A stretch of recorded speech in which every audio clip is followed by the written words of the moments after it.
parabola. It's an oval. It's a squished circle. Yeah. It's a squished circle. Basically what an ellipse is, if you want to think of it a little in fancier terms, it's two parabolas put together. Is this tell 10.3? This is 10.4. And what happens is in every parabola, you know how we had a focus? Well, here you've got two of them. And the distance from the focus, oops, this will work. There we go.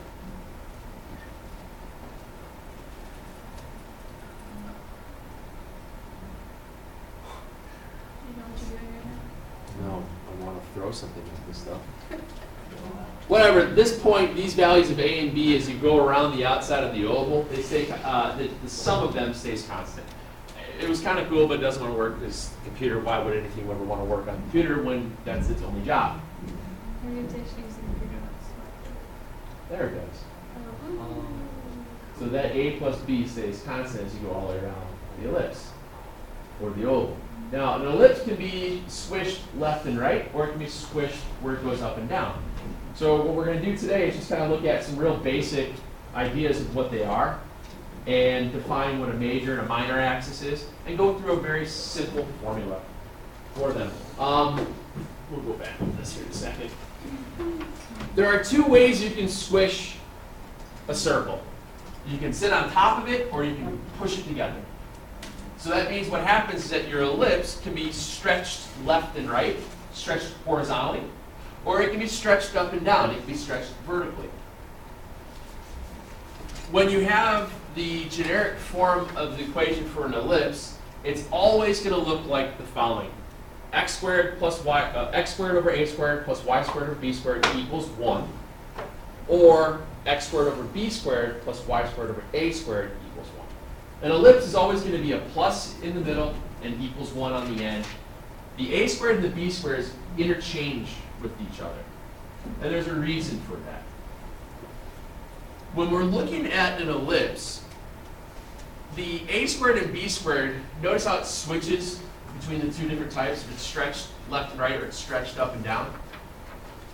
In order to tell whether it's stretched up and down or it's stretched left and right, the larger value for the denominator is underneath one of those terms. So a squared is always bigger than b squared.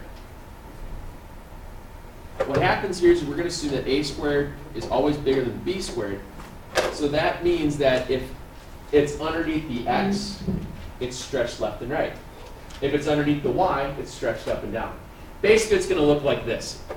If this is a 16 and this is a 9, that means it's stretched left and right. If this is 25 and this is 49, 49 is bigger than 25, it's stretched up and down. That's what that means. It's that straightforward. There's not a lot of real scariness involved here. If it's stretched left and right, that means the major axis is horizontal. If it's stretched vertically, it means its major axis is vertical. And when we go to write these things out and solve them through, you're going to have two vertices now, one on either end, and what's called a co-vertice. It's the opposite. Okay? So if it's stretched left and right, your vertices are horizontal. If it's the co-vertices would then be vertical. And it's just opposite going the other way. The one thing that's on here when we're working through these, again, in order to find out a vertex, everything today, again, is going to be centered at the origin. There's no H and there's no K. If you're stretched left and right, that means your vertices are at A, comma 0, and negative A, comma 0. Your co-vertices, you guys okay with me using V and CV for vertices, co-vertices? I'm going to use F for focus here then. Is that all right? The co-vertices then would be at 0 and B, 0 and negative B. And then your focus would be at C0 and negative C0. Remember, vertices always open up to look at a focus. The curve always catches the focus. And these things are just flip-flop when you're stretched up and down. So we're at 0 and A, 0 opposite A. Covertice is at B, 0, negative B, and 0. And then focus at 0, C, 0, negative C. Again, one quick thing to notice, if you look at the ordered pairs for your focus and your vertex, when you look at your vertex, focus, focus, vertex, notice how they're all sharing the same x value when it's vertical. Notice how they all share the same y value when it's horizontal. That comes in real handy when you shift it. You'll remember that. You'll see it over and over So again. where does C come from? I'll show you in a second. I haven't gotten that far yet. And like she's asking, where does C come from? C is very easy to find because you're going to know what A and B are, or excuse me, what A squared and B squared are. So in order to find C, all you do is the following. A squared, oops, that was weird. It's A squared minus B squared is C squared. What's that? Wait till you see the hyperbola, then things get real crazy. So, when we do these problems, you're going to find out that it's very, very, very easy. I have 2 quick examples for you, and I'm calling it a day. All right? Let's walk you through one.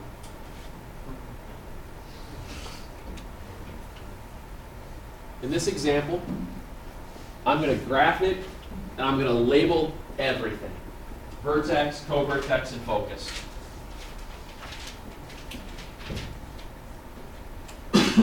Excuse me. So I've got the equation, 9x squared plus 16y squared equals 144. And I know that this is an ellipse because it told me, graph the ellipse. All the generic forms of the equation of the ellipse all equal what? 1. How do I make that equal to 1? Don't say subtract 143.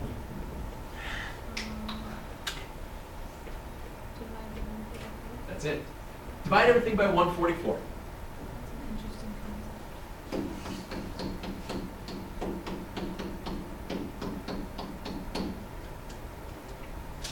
So when you divide that all out, you wind up with x squared over 16 plus y squared over 9 equals 1. I did. It just so happened that 9 over 144 is 1/16. 16 over 144 is 1/9. It's magical numbers. Now here comes a real difficult question. It's going to be real tough. You ready? I'm not ready. Sorry. I'll wait. Thank you. Okay, I'm ready. What number is bigger, 16 or 9? 16. So 16 is the larger of the 2 numbers. And they're all ovals. You're right. It's underneath the x squared term, which means it's stretched left and right. Okay? So here's my trick. When you notice that this is your a squared term, and it's underneath the x squared, just draw a quick little over-exaggerated oval that you know you're going left and right. That way you remember it when you go to graph it. Now you know a squared is 16. B squared is 9. C squared is a squared minus b squared. So you get 16 minus 9. So c squared is 7. See how fast it is just to list those parts out?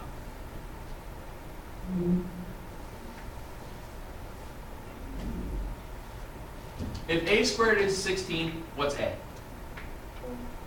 4. A is plus or minus 4. B would be plus or minus 3. And C would be plus or minus root 7. One thing you guys will find out, a lot of times the value of C winds up being a crummy value, crummy number. A's and B's usually are graphable. You know, they usually wind up being integers. They may not, but more often than not, it does work out like that. Now you know enough stuff to graph. This is centered at the origin. All we have to do is just plot out an XY grid. I know that it's stretched horizontally, so my vertices will be at 1, 2, 3, 4. 1, 2, 3, negative 4.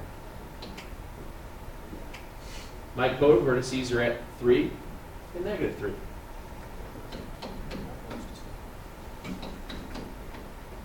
And the real tough part, connect the dots. La, la, la, la.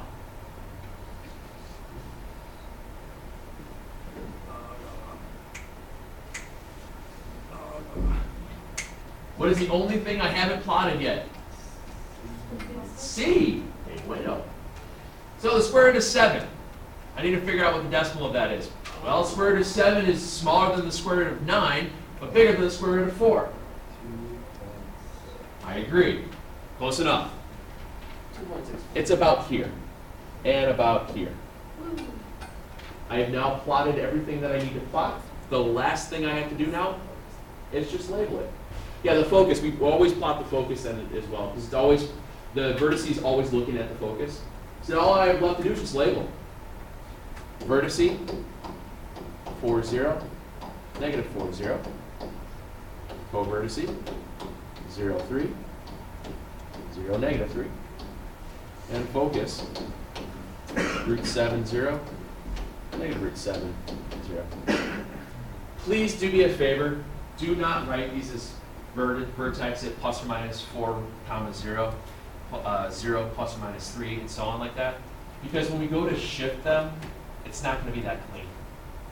Because you'll have all these different integers, you'll have all these different ordered pairs for all of those. I'm just trying to get you in the habit of not doing that. That's it.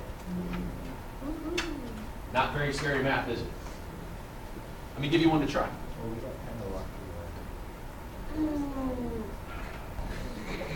Divide everything by 100. I'm hoping. X squared over 25, y squared over 4. Again, is this stretched left and right or up and down? Left and right. A squared is 25, b squared is 4, c squared is 25 minus 4, so it's 21, plus or minus 5, b plus or minus 2, and c plus or minus 21.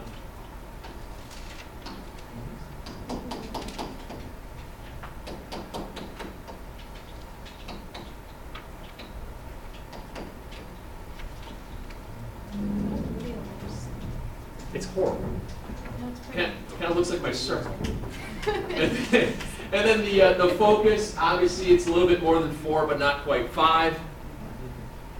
About here, here. And then it's a matter of labeling them out. Vertex, 5, 0, negative 5, 0. Co-vertex, 0, 2, 0, negative 2. And focus at root 21, 0. This is so fun. And that's it. Let me give you a couple of these to try real quick. And we'll all obviously just homework wise. Okay? Question on that at all? Like I said, I figured this worked out really well. This is not super crazy in depth yet. We will go over this again on Tuesday to make it a little bit scarier, but hopefully it's not that bad. The problems I had for you is on page 613. So we'll do page 613. This is sections 10.4, numbers 30 through 33. Those are just 4 graphy ones, very similar to what we did here. Label out everything for me, please. And then Use graph paper. no, you don't need graph paper for this. We're not going to the moon. No. And then 51 through 53. These are the ones where they may give you an ordered pair of a vertex and an ordered pair of a focus, or an ordered pair of a co-vertex. Could you write the equation? Maybe. So Is that all? that's all. 7 problems. You have 5.5 days to get this done. Pace Do you yourself. have any fun One problem a plans day, for maybe Easter? 2 on the last. Not really. We'll do an Easter egg hunt at Alright. my in-laws and in my house and all, but other than that. So will the If it's larger during the x squared, yes. If it was larger than the y squared, then Yep. Yep, indeedy. That's the whole idea there. It's the a squared term. It wanders wherever it's bigger. That means that tells you which way it's going. So if it's under y squared, it's stretched up and down. If it's bigger under x squared, it's stretched left and right. Did you know my birthday was Friday? Did you know? I think you mentioned that.